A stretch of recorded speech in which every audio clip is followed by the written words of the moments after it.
உங்களுடைய நேரம் என்ன என்பது எங்களுக்கு தெரியும்.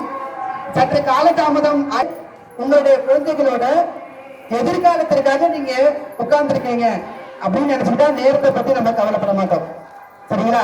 இது ஏன் 11ஆம் வகுப்பு மாணவர்களுக்கு கொடுக்க வேண்டும்? அதுதான் ஃபர்ஸ்ட். ஏன் 11ஆம் வகுப்பு மாணவர்களுக்கு கொடுக்க வேண்டும்னா 12th அடுத்தது அவங்க போயிடுவாங்க. இவங்களுக்கு இன்னும் 1 year டைம் இருக்கு. 11th ஸ்டூடெண்ட்ஸுக்கு இன்னும் 1 year டைம் இருக்கு. சோ எல்லாத்தையும் நீங்க தெரிஞ்சுக்கிட்டீங்க. ஒரு இலக்கு, வாழ்க்கையோட இலக்கு, வாழ்க்கையோட லட்சியம், இது இந்த மாணவர்களும் அவர்கள் அதை புரிந்து கொள்வார்கள். பெற்றோர்களும் நீங்கள் புரிந்து கொள்ள வேண்டும்.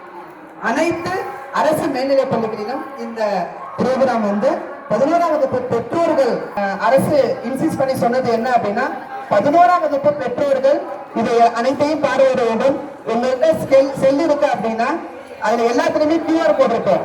அதை ஸ்கேன் பண்ணி பாத்தீங்கன்னா அது சம்பந்தமா அத்தனை விஷயங்களும் வரும். சோ